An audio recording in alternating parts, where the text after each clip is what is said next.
Disclaimer before this episode is I've recently adopted a stray dog from Macedonia called Spike. I've had him for a week and he's actually super chill, but if you hear any rumbling, or he's actually got a really long tongue, so you can hear him drinking water from like a next room.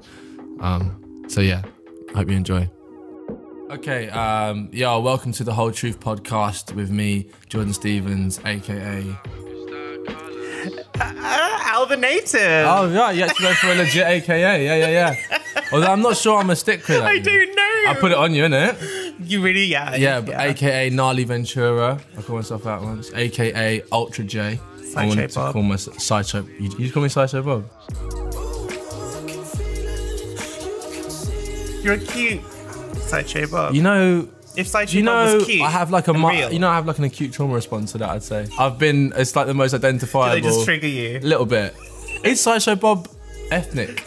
I don't know. I'm getting a head shake out here. I feel like He's if called he Bob. wasn't, that's kind of problematic. Is it? What, his hair? Well, he was a psychopath. True. I mean, I'm gonna own it. I think he, his voice did haunt me for most of my childhood. I legitimately thought that he was a badass. Yeah, for real. Yeah. But you just caught that. When you caught that anti-hero chic. Yeah, no, like he was always trying to kill Bart. And yeah, I liked Bart. You didn't like Bart? I kind of feel like sometimes Bart was asking for it. Like, I kind of feel like Bart was continuously traumatizing Sideshow Bob. Yeah, and, true. You know, a brother just got pushed. Still getting that buzz when we hit them clubs. Life cinnamon sweet. Tell that girl put us in on me. So I am joined on the Whole Truth podcast by Munroe Bergdorf, a friend. I get to call you a friend, don't I? Of course. Oh. Of course. We probably don't hang out as much as we should. I've actually tried to hang out with you and you've ignored me. I was having a hard time when you... Jordan texted me in the midst of a press scandal, and I was and he was like, "Oh really? Oh, yeah. Oh my god, yeah." I didn't know. Oh yeah, no, I was having a hard time with that. See, that's the price I pay for being so out the loop. Seriously, Daily Mail weren't letting me live that week. Oh, for real? Yeah. Oh, I'm sorry. It's okay. Water under the bridge. Yeah. Okay. Cool. Well, I didn't. It was bad timing. They're nice about me. They call me Leggy now. So really? They've gone from like, you know, trying to ruin my life to just like sexism. So yeah. Yeah, back to their old I'll tricks. take sexism if I need to pick a choice. The Mail Online, yeah, the headlines still never cease to amaze me. It's like leggy, curvy, that kind of thing. Yeah, and you're supposed to say thank you. Yeah. But yeah, it's better than them trying to destroy you, so... It is, I'd say. So, yeah, I'm obviously a huge fan of yours. I think you're wicked. Met you at a night put on by Scarlett Curtis. Yes. And I had the pleasure of sitting next to you. Yes. And we both spoke and we had a good evening. And from that point, we maintained contact. And I think that's actually a lovely side of social media, because when you are connecting with someone who is ultimately busy or lives far away from you, or you're establishing a friendship, I do like the mutual appreciation. Of course. Sometimes when you like a picture of mine, I feel like it's a virtual hug. Oh, really? Yeah. Oh, that's nice. That's nice. No, genuinely. I mean, I have a love-hate relationship with social media, especially at the moment. I'm having a little bit of a blackout on social media, I've decided. Okay, good. Next 2 weeks, I'm not going to post at all, because seriously, yeah, no, I've just kind of, I don't know, I'm a little bit run down, I'm a little bit ill today, guys. Okay. So I'm like ill of the soul, I feel. I've just been non-stop through Fashion Week. Oh, of course, yeah, but I saw some of the pictures, look amazing. Yeah, it was really great. Because that was busy for you last year. Non-stop. I was like that Lady Gaga meme, another club, flight, interview, photo shoot, like that kind of thing. It was just really, really difficult. And I kind of felt like I'd lost myself a little bit. And I haven't really taken stock of where I'm at. And like, I don't know, I kind of feel like it's taking a long time for me to really get rid of the shits. Really? I just don't feel like I've got any energy mentally to apply myself to like doing a campaign or looking at myself in a photo. Like, my gender dysphoria kind of comes out when I'm run down, and my body's dysmorphia as well because I'm recovering anorexic, and so a lot of, and depression as well. So there's a lot that kind of comes out when I'm run down. So I'm just wanting to take stock of the world and still work, but exist in reality rather than posting a picture of what I'm doing and then also looking at the likes and then equating my self-worth to the likes. Yo, that's a real thing. Because even if we don't mean to do it, and I don't care what anyone says, if you post a picture and you expect other people to like it, and you're like really, you know, into the moment and you post it and then no one likes it. And then you're kind of like, I don't care what anyone says. You do feel a little bit like, 100%. You feel deflated. And then you're like, I can't let anyone see this. And you have like, you start to compare a previous post and all this stuff. What have I done wrong? Yeah, I just don't want to do that. I just good on you. Before we get into it, I want to pull things back a bit because you mentioned, just from memory, 3 quite massive and important and common, I say more common than we'd like to believe, mental struggles. The struggling with. I've got a list. Yeah, sure. No. But all right. So I wanted to actually begin this properly by just asking you how you are now. You say you feel ill because you feel run down post. Being overworked. I mean, I've been better. I'm not like, you know, about to.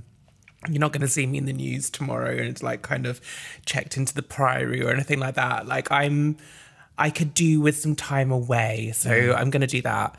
And that's what I'm doing. You know, I think it's all about being active, about recovery and admitting when you're not okay. I mean, there's a little dog. There's a rather big dog in the studio. My dog Spike, yeah. Just want everyone to know Spike. So cute. If you hear any rustling, it's the dog. It's like a black wolf, yeah. But like, I think especially when you speak about mental health in the capacity that we do, I think there's a pressure to always be like, and now great. I'm fine. Do you know what I mean? And let everyone else know that, you know, you've not been okay in the past, but this is how you got it together. Yeah. And you know what? Like sometimes you just don't have it together. And I honestly don't at the moment. But it's a work in progress of getting to that point where I will have it together. And speaking about that process. Yeah, that's good. And do you have an idea based on, okay, so when you say once you have it together, do you say that because you are beginning to build up mechanisms to manage the things you struggle with? Are you distracted by the dog? Yeah. Okay. I mean, firstly, that's a really great outlook to have. Yeah. Because I know that when I've struggled with stuff in the past, one of the hardest things is actually knowing that there's a place where it won't feel like that anymore. Oh my God, for sure. I mean, like, I completely know that I'm going to be fine, but it's just, I don't know, I feel like society, like in a societal sense, when we say like, how are you? We don't expect someone to say, I'm not that great actually. No. But, and I understand that there's a time and a place for everything, you know, not everybody has like, an interest or capacity, or, you know, if it's a professional environment, then, you know, you're probably not going to speak about your feelings straight like there and then. Yeah. But in this capacity where we're talking about mental health, I think it's really important to pay it forward and be like, you know, I am exhausted and that's kind of filtered down into my psyche and I'm doing this, this and this to try and fix it. Because I don't want to sit here and just be like, you know, I've been through really hard times and I'm fine now, but it's all in the past, because it's not in the past. And mental health issues are something that I continuously need to monitor. Yes. And so I'm just going to be like out and honest about it. I've struggled, I still struggle sometimes with eating disorders, whether or not that's like binging or anorexia. Extremes, isn't it? Yeah, just like world's loudest drinker. He's got such a long tongue. Spike, seriously, can you just quiet down, please? We're trying to do a podcast, mate. I struggle with anorexia, and then also there's gender dysphoria and body dysmorphia. So can we go through this? Kind of one by one, and just no, because it's important. Because I think being able to consciously understand and manage difficulties of any kind is really admirable, and it's a really great place for, you know, listeners, people around you to feel encouraged and you know. So in terms of the eating disorders, yes, Are there any particular triggers for binging? Are there any particular triggers for... Is the anorexia as a result of the binging? And does the body dysmorphia come? When I feel like my life is out of control and I don't feel like I can't get a grasp on things, and when I feel like, you know, if I'm being dragged through the press, or if I see a bad picture of myself and I'm working or something like that, or if like in the papers use like a really horrible picture, or in a breakup situation, let's say it's stress related, but stress in a way that I can't control things. Yeah. So it's never about like, and I think as a society, we only really look at eating disorders from a visual sense of like kind of girls that want to be skinny because they're triggered by models and triggered by the fashion industry and that aesthetic. But for me, it was never about the way that I look. It was what it was, but it was about controlling the way that I looked because I didn't have a control about anything else. In your life. Yeah, I've heard that before. So it was really, mostly non-eating. But earlier this year, it was about just kind of eating as much as possible. Whoa. And just watching my body get bigger, because it's wild. But I mean... Did that lead to the body dysmorphia? No, it didn't, oddly. I kind of... Did that comes in more with anorexia? Yeah, I mean, no, I'm not. I don't really mind if I'm bigger, but it's, you know, smaller. I just look a little bit dead, so that gets me down. And it's not conscious. I don't do it consciously. I just kind of find myself. Yeah, of course. It's like it's a coping mechanism. Yeah. No, I hear that. I've actually had body dysmorphia before, and it was one of the most difficult things to deal with. It's crazy. I mean, body dysmorphia and gender dysphoria kind of come hand in hand with me.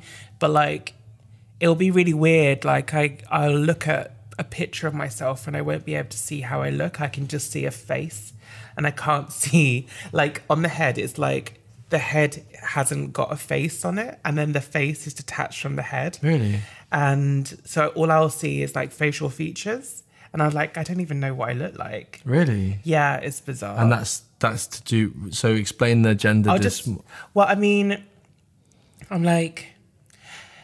I don't really have gender dysphoria as much now. Now that I had my facial feminization surgery, I kind of feel like that's alleviated that a lot. Right. But it's kind of like just looking at myself. I was like, I don't even know what I look like as a person. I can't see myself impartially. I know that lots of people can't anyway, because we kind of focus on features. So we'll look at eyes or we'll look at nose, and it depends on what you gravitate towards as your favorite and least favorite feature. But for me, sometimes it's difficult to actually gauge what I look like. Right.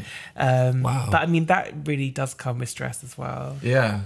And like, I mean, I'm speaking about all of these things, and the last thing that I want is for anyone to feel sorry for me, because if anything, we all deal with mental issues in one way or another, and we all respond in one way or another. But I at least am thankful that I know why I feel certain things, and I can then put in the necessary components to get better.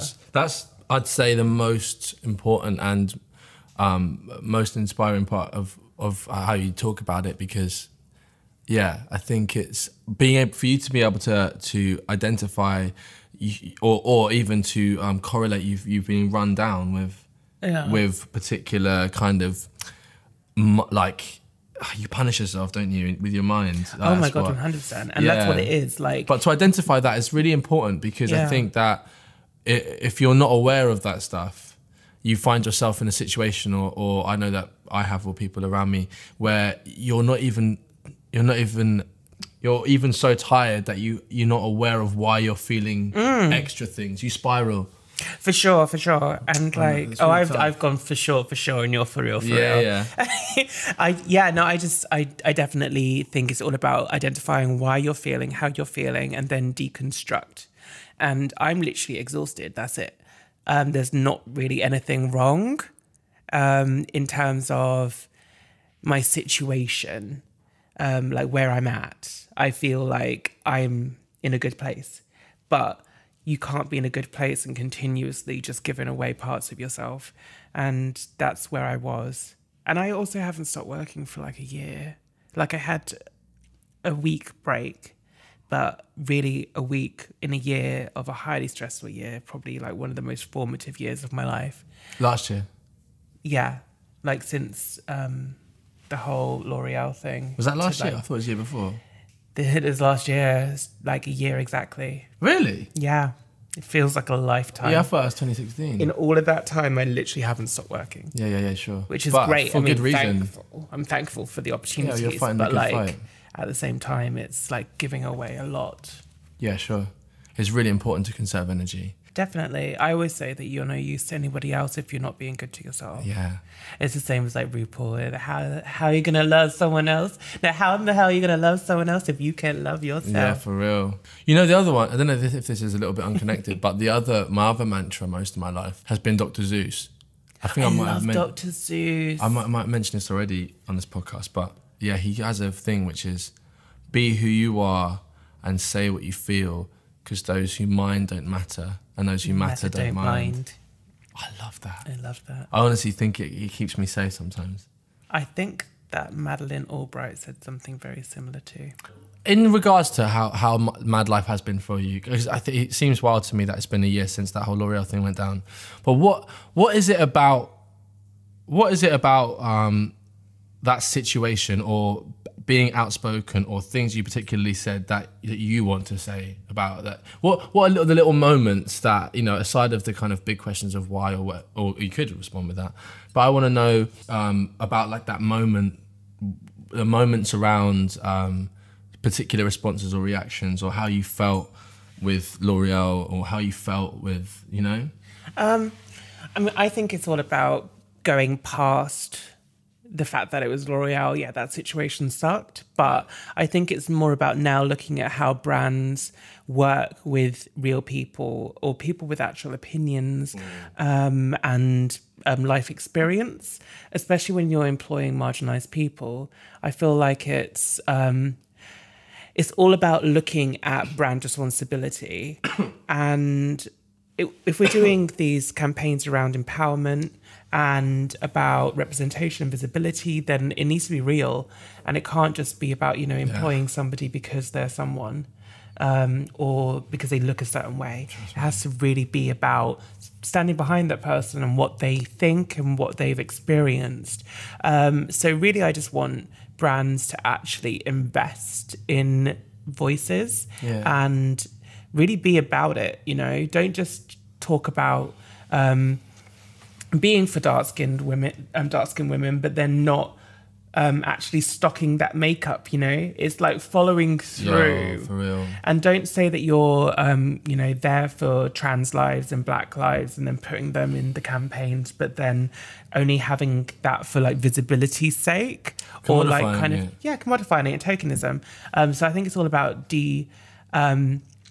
deconstructing tokenism and heading toward actual real inclusivity. And do you think we're heading towards that? I think that we are, because the more things that happen, like what happened to me, what's happened with other people that have worked for L'Oreal, I won't bring their names into it because it's not fair, and what's happened with, you know, all of this like cancel culture with like old tweets being brought up and like stuff like that, and allowing people to actually grow as human beings.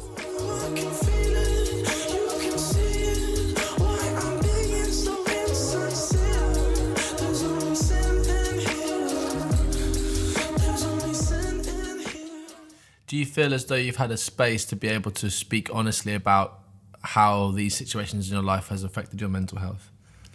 I've been as honest as I can. Obviously, there's like, you know, everybody's got bits that they want to keep to themselves, and I don't really want to talk about it all the time. But in moments like these, speaking about mental health in podcasts, I think is really helpful. Yeah. And I don't want to have gone through all of that for no reason whatsoever. Yeah. I think it's really important to really just as I said, pay it forward and be a reference point for other people that are feeling the same thing, that maybe don't have the same opportunities that I've had. Yeah. I've been very lucky. I've got an amazing management company, amazing publicists. I've got great friends around me, got understanding family. I've got a great girlfriend. I've like got all of these things in place that are supportive for me, and not everybody has that. Yeah. Well, like, what advice would you give to, that's pretty vague, but in regards to like self-care and mental health, are there anything you'd like to say to fans of yours? Just be honest with yourself and others, I think. Yeah, I'd say that's... Because, I mean, I could come in here and just be like, you know what, things are great. Going to LA in 3 weeks, looking forward to it, blah, blah, blah. But like, if I'm going to be speaking about mental health, I'm going to talk about how my mental health actually is. Yeah. I'm going to be honest. Yeah. And I'm just not feeling that great today. Yeah. And it really just, that is it. It's not, you know, I'm not looking for people to feel sorry for me. I'm not, you know, things aren't in the dire straits. It's just my mental health. But as you know, that's also an admirable part of you, because when I'm feeling rubbish, I really want people to feel sorry for me. Do you? That's okay too. No, sometimes I'm just a little bit like, I just go easy on me. Yeah, no, that's fine. Do you know what I mean? You don't want people hammering you when you're like, but they do. Nah, but that's 2018, babe. Yeah, no empathy. I had a situation the other day where I went to sleep in the afternoon. I didn't take my medication. I've kind of been on and off ADHD medication. Okay. Which just balances me out really. Yeah. Because otherwise I have like ups and downs. So yeah. I took a day off and I literally had like a real up, and then by about 3:30, I was just out cold. And me and my girlfriend were asleep on the sofa, and I woke up 45 minutes later and I was so depressed. And I think it was one of these moments where you really build up this. It's like I'm sat there going like, this is genuinely, there is actually a logic to this in a way. Yeah. Whereas like I was then able to try and disassociate myself from the spiraling, but it really happens. Oh, I had a spiral last night. And, you know, I had a real like, it was initially like I feel disorientated and weird because I slept in the afternoon, and then it was like, and also I feel as though my career is on its way down, and also I shouldn't watch. I love this, that one. Do you know what I mean? You just jump straight to it, and it's like, and really, it's I deconstruct everything. What happened? Like, do you mind talking about what the spiral last night? Yeah, I mean, I had a podcast yesterday about mental health and with who? Who do we have to go and hug? Dame Kelly Holmes. Oh wow, amazing! And how was that? Amazing. She's an incredible woman. She really is. Double Olympian. Yeah, and I'm not sure you can get better. I am pretty sure that you would be hard pushed. Like, athletics, when I was younger, it used to scare the shit out of me because that's really on you. She's been in the army for 10 years. Yeah, but do you know, like, it's on you, though. That's one of the wildest things about athletics that people forget. Like, if you fuck up, it's literally just your, like, there's no other, I wouldn't say fault. I want to be hasty on saying fault, but it's a lot. When I was a kid, I remember that was, in comparison to football, like, give me football any day. Because it's at least sorry, but so you did a podcast with Kelly. Yeah, and it just deflated me a little bit. And then I just got home and just, I don't know, kind of started spiraling. Yeah. And talked to my mum, and I always know whenever I talk to my mum. Is she like your constant? She's great, but I just kind of feel like she makes me worse because she's always like, kind of like, she just digs and digs and digs. Oh my God, she doesn't let up. I'm just like, I don't feel that great today. Yeah, and it's like, I just need you to tell me that you love me. That's all that I need. Just give me the soup. And she's like, well, why don't you feel good? Why not? Oh, she's a fixer. Why? That's what my mum said. And I was just like, I just don't want to talk about this. And then it just why'd you ring her then? Off. Just because, you know, sometimes you want to talk to your mum. But she was actually all right. She was actually all right. Yeah. And it set you off? It set me off a little bit. And then I just kind of like couldn't sleep. So I popped a sleeping pill. Did you? And then I woke up and I was like, oh my god. Oh, you're one of those who can't, like, your mind stays awake. I needed to just, just switch off. You know, I have this, and I will actually stand up and say this is almost a heroic aspect of mine. I've only not been able to sleep twice in my life, right? Because I get to a state often where if my thoughts are fast, they tire me out and I fall asleep. And I'm really sorry. Because I've seen it happen to her. Like, my girlfriend has the same thing. She literally has a peak at like half an hour before, like about 12:30 every night. Yeah. She's like, yo, it's like, this is wild. But I'm a morning person and she sleeps till like 12. You're a morning person. Yeah. I've never understood that. Why not? Seize the day. Carpe diem, Munroe. It's beautiful. It's the most beautiful part of the day. Yeah, it is. But I don't wake up. I just don't wake up. It's the most beautiful part of the day. I just don't care.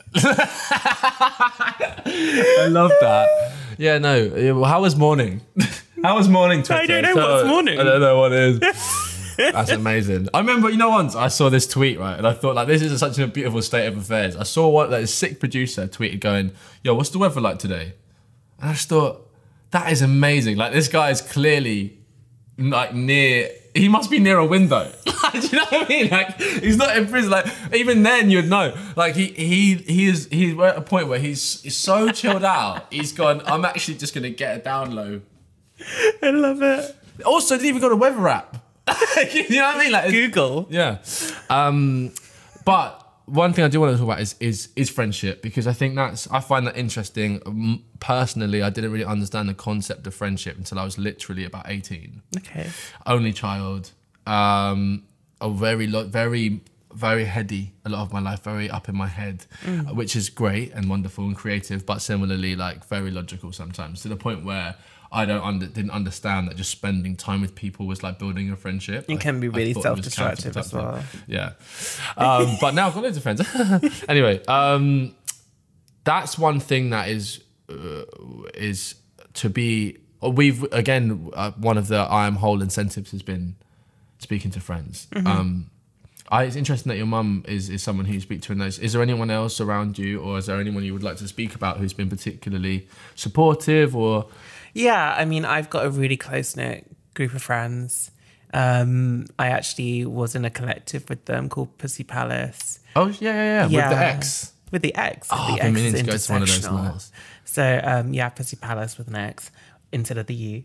And, we've just always stayed in touch. And I was actually meant to go to Ibiza. That's another reason why I'm so depressed, because I was meant to go to Ibiza, but then I ended up booking a job, which I'm not going to complain about, but still I could have done with an Ibiza vibe. You do it after? But it was 10 of us. It was 10 of us, and we had a big villa, but it's okay. It's okay. I'm not bitter. I'm going next year. Next year. You're going to La La Land? I'm going to La La Land. That's fine. Yeah, it's fine. In about a month or so. But anyway, so we are all very much kind of like a very compact group. Yeah. Everyone has their role.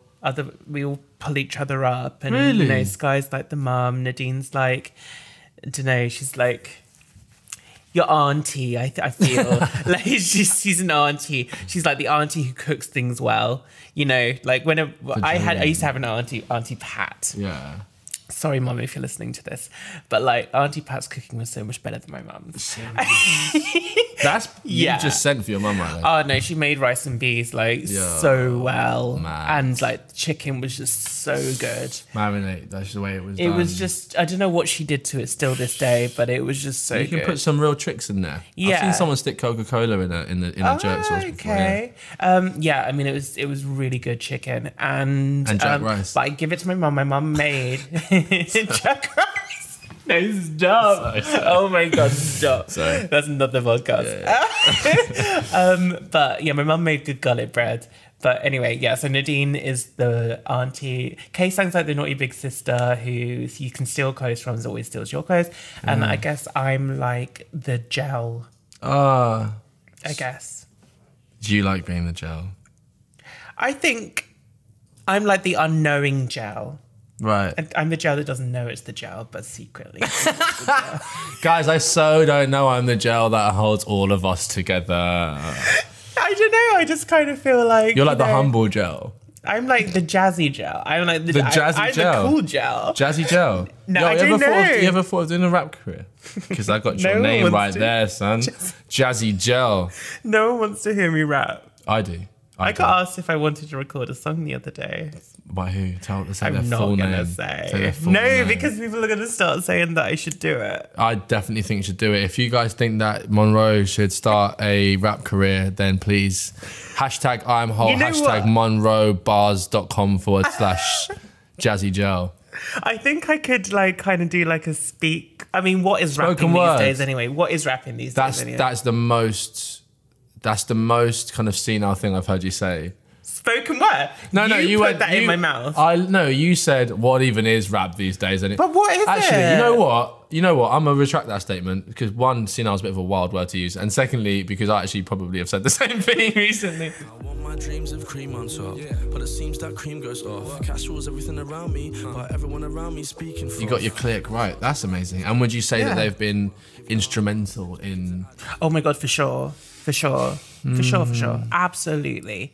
Like, they're not my only friends, but they're some of the most important girls in my life. What about male friends? Yeah, I mean, my best friend is my friend Tommy, who I went to university at the same time as, and we kind of had that whole, off the rails period in university, and we're still best friends now. That's amazing. Yeah, he's cis gay male. Right. Okay. Really nice guy. Yeah. Well, I wouldn't say nice, but he's. Does he have like a clique as well? Yeah. Yeah. But I'm not in it. Yeah. There's no cross-click activity. There's no cross-click activity. Seriously? He wouldn't bring his boys out to beef? I'm not really... I don't know. I kind of feel like they're not really my kind of people. Is it? And I'm not their kind of person either, which is fine. And it doesn't mean that they're not, good people. They're just not really people that I would want to hang out with. I seriously isolate myself sometimes, You are? I isolate myself sometimes. Slate yourself? Isolate. Oh my God, I'm queen of isolation. Do you do that too? Yes. That's what I'm doing right now. Uh-huh. I'm great at it. Hiding. Hide and seek. I sometimes I'm just worried that when I come right. out, though, that my friends are just going to be like, they're just not nonplussed. No. You need to just be honest about it and be like, look, I don't want to be around people right now. And that's okay. Because I feel like, there's introverts and extroverts feed off people's energies, and introverts kind of take that on and kind of, I'm not explaining it very well. Did you say extroverts feed off people's energy? Extroverts they feed have off to buzz vibes. off other... Yeah. Right, yeah. And introverts create their own. I hear you. And I can't be around people if I don't want to be around people. It just makes me even more insular. I want to ask about music. Okay. I actually don't know really anything about like what music you love or listen to, but we're doing a gig called Music for Mental Health, which is great. Didn't think that was going to happen. Yeah. I'm going to raise money for the charities that we're working with, which is good to actually put action behind the words, Yeah. A lot of people are like out here commodifying shit and saying Yeah. stuff, but we actually want to raise some cash for it. Great. I just find it's like this language, music is this language that like is remarkable. It's amazing. Yeah. So like, are there any songs or artists or that would have got you through a bad time? Okay, or you I thought you meant in general. Or you think generally speaking? Why don't I talk about what I'm listening to right now? Yeah. Because I mean, I love this band called Boniface. Right. I don't know if it is a band, but there's like one lead singer, and it's like really getting back to that emo kind of grunge. like, yeah, kind of. It's like, it's very kind of like, oh no, so well, not really. No, his voice is very, I don't know how to explain it. Oh my God. No. He's kind of, it's very atmospheric and very visual, like listening to him, the way that he describes moods and describes situations. It just makes me, you know, when you're looking out of the window in a car, Boniface. I want to check that out. You know, when you're looking out of the car window and a song comes on and it just gets you, it just hooks you in, and you're like, I'm in the music video right now. I think that all the time. Yeah, it's that kind of vibe, and he's really like getting me through that. And I also like Brockhampton. Yo. Brockhampton are fucking lit. And there's a licorice. What's that song called? Juva? Is it Juva? No, that's sweet. Juva is nuts. I was listening to it the other day, and it took me a few listens, and I was like, I turned it off the first time because I was like, why is this guy yelling? And it was, I think I was... Damn it! Yeah. How many of them are there? Like 15 There's like or something? 10. I want to be in it so badly. You should. And they just got openly like gay, openly like fluid, all over the spectrum, and I'm just like here. It's amazing. Like I just listened to them, and I don't know that much about them. My friend was telling me about them yesterday. Like after I was like, yeah, Brockhampton, they're insane. Yeah. And I listened to it just over and over again, and I was like, this is like one of the most nuts things that I've ever heard. And they're fucking good. And what genre is it? Like they do what the fuck they want. There is not a genre. Punk. It is punk. Well, yeah. I mean, the recent singles sounded like old school Outcast. Or like Dungeon Family, but they're just free, man. They're amazing. And that's what I love. And I love the fact that they have such vivid characters. That shouty one, there's like 3 of them, I think, that shout, or like 2 of them. And it's just like... Yeah, it's like real exorcism. Yeah. So, yeah, I'm into Brockhampton. But, I mean, I probably, when I'm like down, I listen to a lot of Cyndi Lauper. Because don't laugh at me, Jordan. Why do I associate Cyndi Lauper with being quite funny? Is that like a little bit... Because people just think girls just want to have fun, but she's got an EGOT. She's got an Oscar, Tony, Emmy, and a Golden Globe. Wow, for what? She's got the same vocal range as Mariah Carey. So Who's dropping that bio as Cyndi Lauper? Let's just have some respect for Cyndi, yeah? Let's have some respect for Cyndi. True Colours, tune... Time after time, time after time. Oh no, the time after time does my head in. No, I drove all night. And then you will find me. No, I can't handle that. Do you know why? Magic overplay it so much. Magic need to stop. They need to chill out. I mean, that time after time. How time. long are we going to play the same 50 songs? No, just that song. I like Cyndi Lauper, whatever, but just cut that song. I don't care what time happened after what time. It's a classic. I got the time before. Allow it. I don't need to know about the time. I'm never singing your songs again. Again? What a compliment, thank you. Right, True Colours is a banger though. Yeah, but Cyndi Lauper, just because it brings me back to my childhood, and also she was like my introduction to feminism and activism with what she did in the 80s. She was like, you know, there for the gays, the trans people and lesbians. Yeah, during the 80s, like during the AIDS epidemic, like she was really one of the first pop stars to actually stand up and speak about how this was affecting the community and start raising money. So she was there before, you know, Lady Gaga kind of capitalizing on the LGBT community, even though she is part of the LGBT community, and still it's great what she did. But Cyndi Lauper didn't have that benefit of it actually being a capitalistic business decision.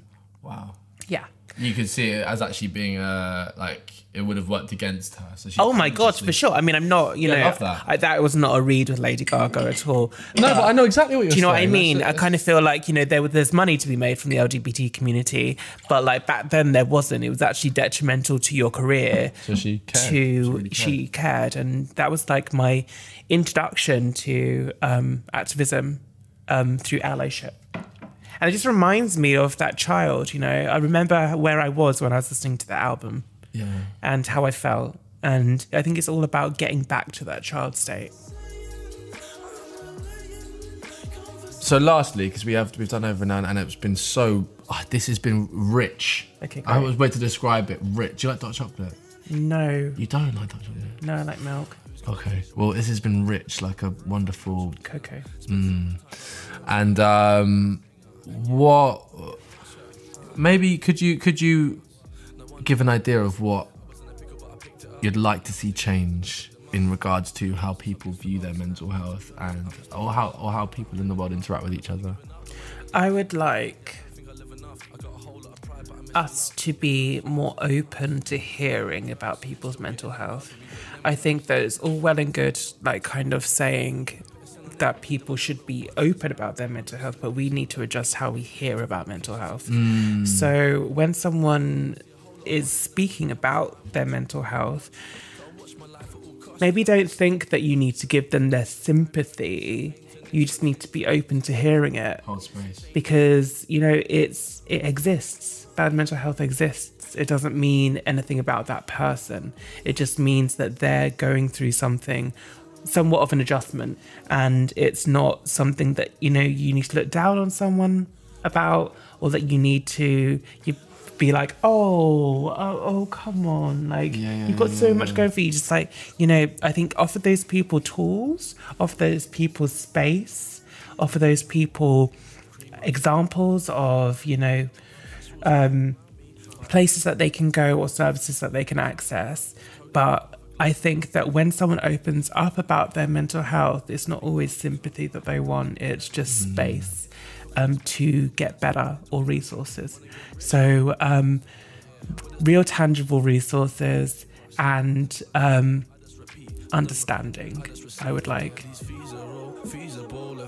I think that's a really important point. Thank you so much for being on this. Oh, thanks, John. Yeah.